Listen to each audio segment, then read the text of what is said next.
Sleep paralysis is more common than most people realize. A state where the body is frozen between waking and dreaming. The mind is alert, but the body refuses to move. For some, it's a harmless inconvenience. For others, it's a waking nightmare. This first account comes from Ethan, a college student in Pennsylvania who experienced what he described as a man-shaped shadow that waited for him to fall asleep. Ethan lived alone in a small off-campus apartment. One night, after studying late for his midterms, he collapsed onto his bed, lights off, phone face down.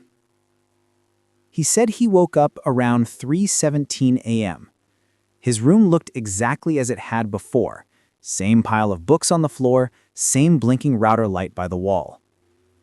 But something was different. He couldn't move, not a finger, not his head. He tried to speak, but no sound came out, just a tight, choking breath. He realized then that he wasn't alone.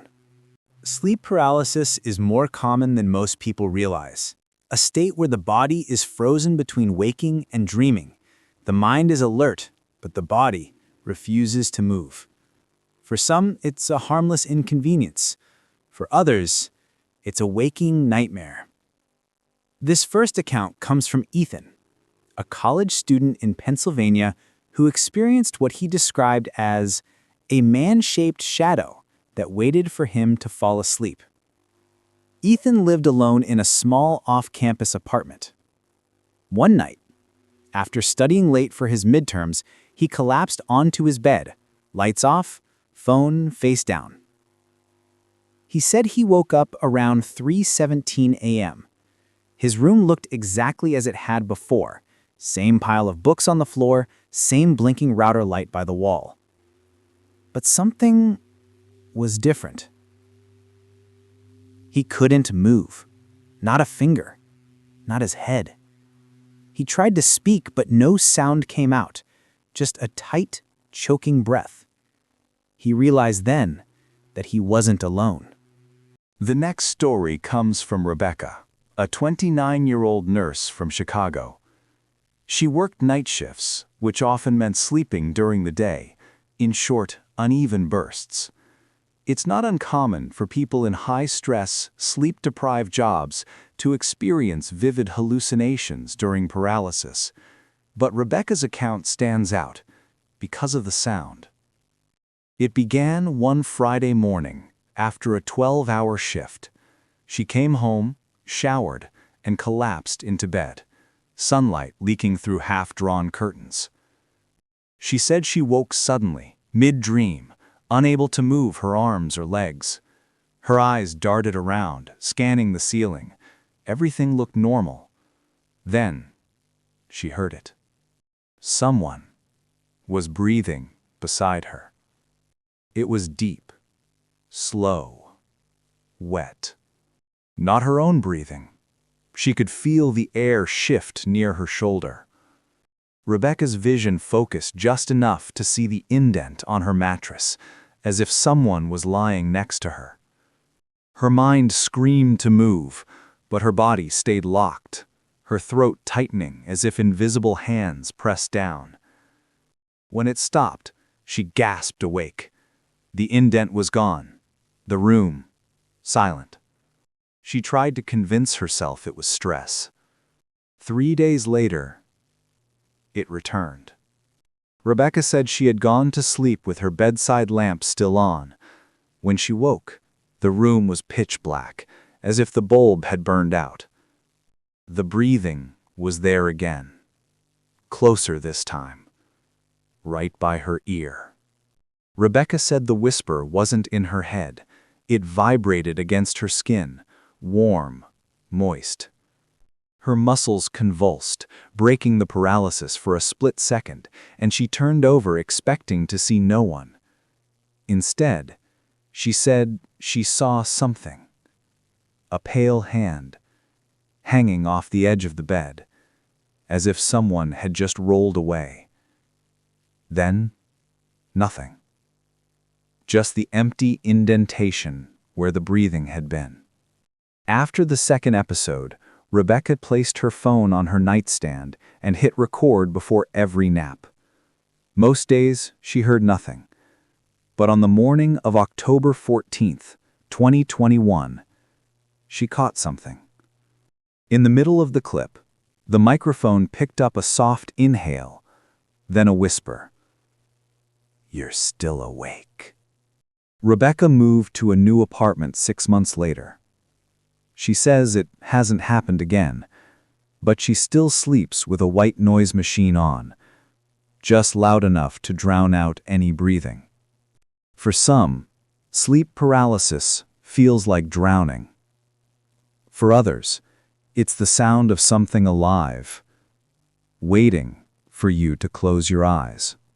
This next account was submitted by Ethan M., a 34-year-old construction worker from Portland. He wasn't into paranormal stuff, didn't believe in ghosts, but what he experienced one October night changed how he thought about reality itself. Ethan worked long hours, 6 a.m. to midnight, sometimes longer. He'd been renovating an old apartment complex, the kind built in the 1960s. Cheap walls, flickering lights. You could hear everything your neighbor did.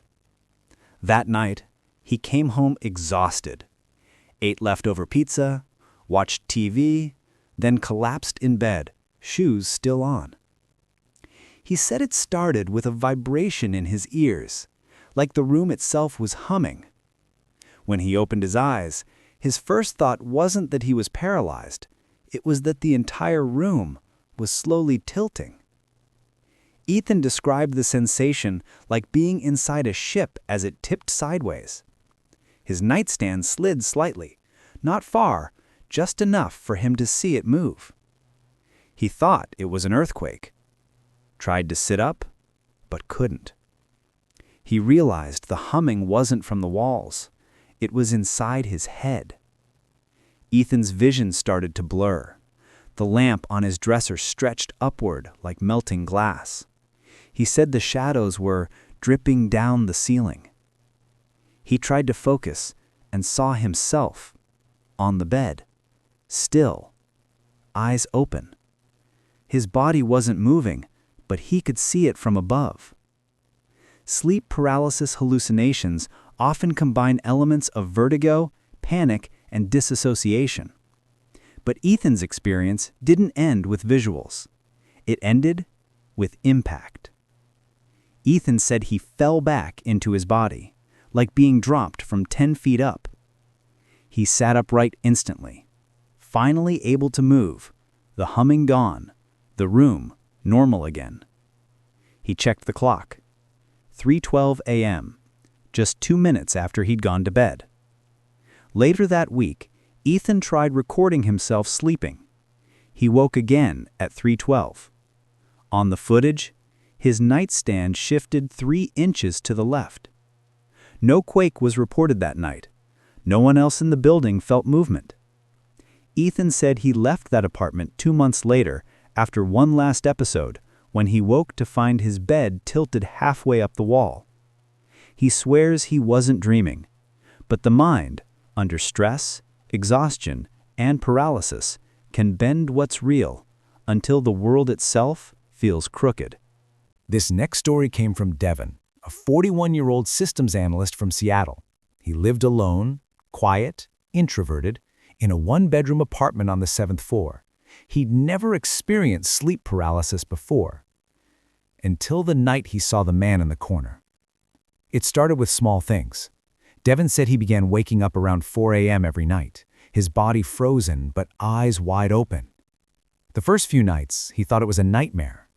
He couldn't move, couldn't speak, just stared at the ceiling until the paralysis faded. Then came the 4th night. Devin woke, eyes fixed toward the far corner of his room. It was darker there, too dark, even for 4 a.m. And then he realized the darkness had shape, shoulders, a head, long arms hanging motionless by its sides. The man didn't move, didn't speak. Devin said he could feel the weight of its stare. He tried to scream. His throat locked. His heart raced so hard it hurt, until suddenly the man stepped forward, and the lights came back on. The next day, Devin tried to rationalize it. Sleep paralysis, stress, maybe shadows from a passing car. But he started keeping notes. October 11th, 3:58 a.m. October 13th, 4:01 a.m. October 14th, 3:57 a.m. Every night the paralysis returned, and every night the man in the corner stood a little closer. By the sixth night, he could see the shape's face. Not clearly, but enough to know the eyes were open. He said they looked wet, reflective, like they caught light that wasn't there. On October 15th, Devin set up a webcam facing the corner. He wanted proof or peace of mind. At 4:02 a.m., the recording captured something strange. For 12 seconds, the image distorted. The corner went black, pure digital void.